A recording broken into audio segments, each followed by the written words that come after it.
Nú ætla ég að fara yfir niðurstöður á könnun sem var gerð á viðhorfi nemenda og foreldra á elsta stigi Álftanesskóla í tengslu við náttúrufræðikennslu. Könnunin fór þannig fram að nemendur fengu í tíma spurningalista, það voru nokkrar spurningar þar sem þau ýmist krossuðu við möguleika eða gátu skrifa niður svör, en blöðin voru að sjálfsögðu ekkert merkt. Það eina sem var merkt var í hvaða bekk þú var, þess að geti borið saman svör mismunandi árganga og svo hvort þetta var strákur eða stelpa til að sjá hvort það veri munur á kynjunum. Og við skulum rúlla yfir svörin hjá krökkunum. Fyrsta spurningin var: hversu oft horfir þú á hvert myndband? Hérna sjáum við stráka í 8. bekk og stelpur í 8. bekk. Strákarnir horfa mjög margir einu sinni, þriðjungur og þriðjungur tvisvar og þriðjungur oftar. Á meðan stelpurnar horfa meir en helmingurinn tvisvar. En þetta er ekkert rosalega margir nemendur. Það eru tölurnar sem þið sjáuð hérna, eins og hérna 4, það voru 4 sem að svöruðu þessu möguleika og það er 31% af heildinni. Þið sjáuð að stelpurnar sem að svara eru ekki nema 13. Þannig að hver stelpa vegur svolítið mikið í prósentum. Hérna sjáum við 9. bekk, sama spurning. Þar horfa strákarnir nærri 2/3, eða rúmlega 2/3 segi ég, horfa tvisvar. En hjá stelpurnar í 9. bekk skera sig svolítið úr öðrum. Þær horfa almennt oftar. Hérna sjáum þið að 30% horfa einu sinni,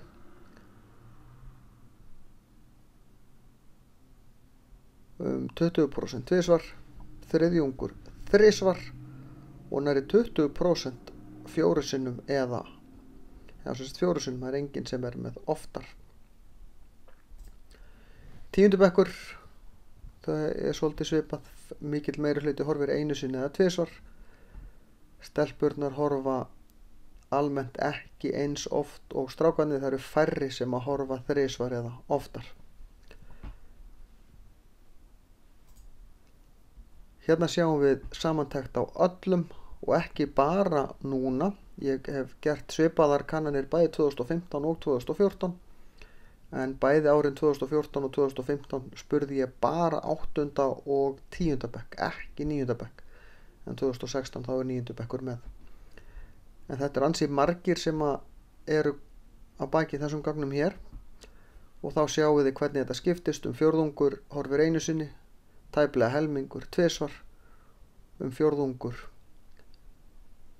tæplega fjórðungur þrisvar, en ekki mjög margir sem að horfa oftar en það. Hvernig gengur þeim að muna eftir að horfa myndböndin? Hérna sjáum við 8. bekk. Stelpunum gengur sæmilega að mestu leyti, á meðan strákunum gengur vel.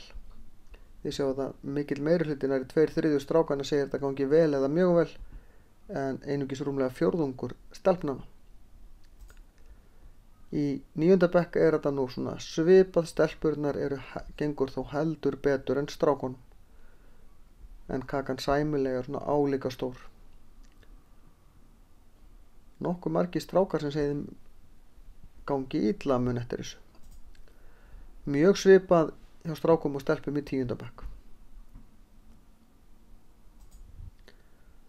Og þegar við skoðum alla þá gengur tæplega helming vel, tæplega helming sæmilega, en þeim sem gengur illa eru 13% samtals. Hvernig finnst þeim þessi kennsluaðferð virka fyrir sig? 8. bekkurinn. Allar stelpurnar í 8. bekk segja að þetta hendi þeim vel, sæmilega vel eða mjög vel. Það er enginn sem segir illa og einungis 2 strákar sem segja þetta gangi hendi þeim illa. Í 9. bekk eru stelpurnar mun jákvæðar en strákarnir, þó eru mjög fáir sem segja þetta hendi illa og enginn sem að segja þetta hendi Já, það er einn og einn sem segir mjög illa, það er enginn sem segir illa. 10. bekkur, mjög svipaðar tölur, þó aðeins fleiri stelpur sem einnig fleiri sem segja þetta hendi þeim illa. Hérna er svolítið skemmtilegu samanburður. Þetta er sami árgangurinn. Það er að segja, þegar þau voru í 8. bekk hér og svo í 10. bekk hér. Það er ekkert rosalegur munur á þessum tölum.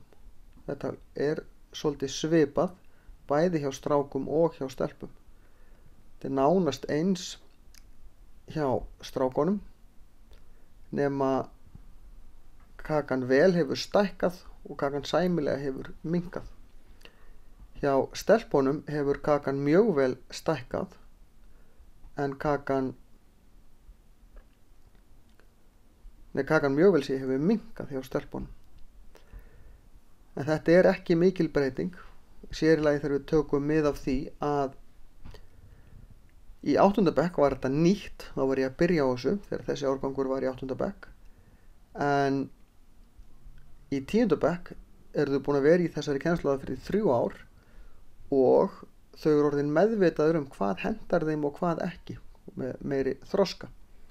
Samt er ekki nema örfáir sem segja að þetta hendi þeim illa. Þetta er fullkomin kennsluaðferð sem hendar öllum 100% ekki til.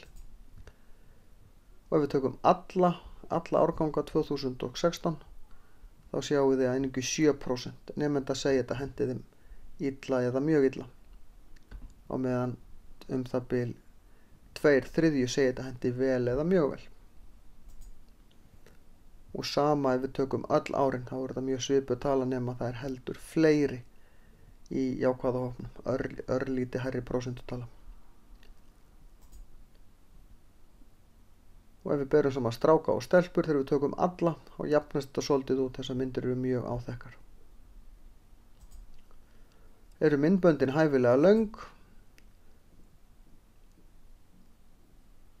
Mikill meirihluti nemandi í 8. bekk segja þau séu of löng. Séu hæfileg, segi ég, örfáir segja þau séu aðeins of löng. Sama í 9. bekk og í 10. bekk eru heldur fleiri stelpur á þau séu of löng. Hvað finnst þeim gott við þessa kennsluaðferð? Hér voru ekki krossar til að merkja við, heldur skrifuðu þau bara á blað, og þetta er það helsta sem kom fram þetta árið. Þau segja þetta sé þægilegri en bókalærdómur, þau skilji námsefni betur, geti hort aftur og aftur, geta oft heima á hvar sem er og fá stundum betri útskýringar heldur en í bókinni. Hvað finnst þeim vont við þessa kennsluaðferð? Myndböndin geta verið of löng og þeim finnast myndböndin ekkert alltaf allt og lífleg, og sem er alveg gagnrýni sem alveg rétt á sér. Hvað má bæta til þess að gera myndböndin betri sem kennslutæki? Hafa þau styttri, líflegri og hafa tónlist, segja þau, sem ég er nú ekki sannfærður að myndi bæta. Og þá er maður líka komin út á hálan ís með réttindamál.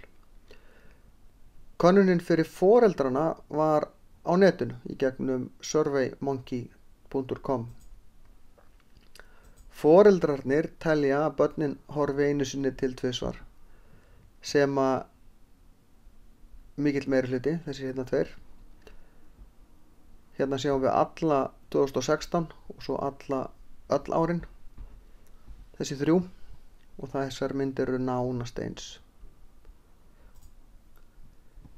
Hérna sjáum við breytinguna á milli ára örlítið, þetta er í prósentum. Þeim fækkar sem að telja að þau horfi sjaldan eða aldrei, en þeim fjölgar sérstaklega sem horfa 2 svar eða 3 svar. Fylgjast foreldrar með hvort að börnin horfi? Já, segja nærri 2/3, en það er rúmlega 1/3 sem að segir sjaldan eða aldrei horfa. Fyrir mistök þá rugluðust saman kannanir, þannig að ég er ekki með aðgreining á milli foreldra 8. bekkjar, 9. bekkjar og 10. bekkjar eins og ég hef stundum verið með. Hafa foreldrar hort á myndbönd með börnunum? Já, segir mikill meirihluti, en aldrei segir þriðjungur. Er fólk ánægt með þessa kennsluaðferð? Já, segir mikill meirihluti. Það er einungis 3% sem að segja að þetta hendi þeirra barni illa, enginn sem segir mjög illa þetta árið. Og öll 3 árin hefur enginn sagt að þessi aðferð hendi þeirra barni mjög illa, en einungis 2% foreldra segja að þetta hendi þeirra barni illa. Og mikill meirihluti segir vel eða mjög vel. Og hérna sjáum við breytingun á milli ára. Þetta er ekki marktæk breyting, nema helst hérna að það minnkar í sæmilega. En þetta eru líka prósentutölunar. Hugmyndurum frá foreldrum að gera myndböndin betri sem kennslutæki, sama hjá börnunum. Annað sem foreldrar vilja koma á framfæri. Það hefði verið frábært að hafa svona góða kennslu þegar ég var í skóla, gæti trúað að einhver barnanna ætti eftir að leiti þennan fjársjóð þegar þau eru komin í framhaldsskóla. Og vantar fjölbreytt verkleg verkefni of mikið að hefðbundnum spurningaverkefnum. Aftur gagnrýni sem á alveg rétt á sér en verður vonandi bætt úr. Síðar. Þessi könnun var gerð, eins og ég sagði, í fyrra og hitti fyrra líka. Það eru skýrslur á heimasíðu Álftanesskóla og þið getið fundið link á þær í allavega skýrsluna núna hérna fyrir neðan.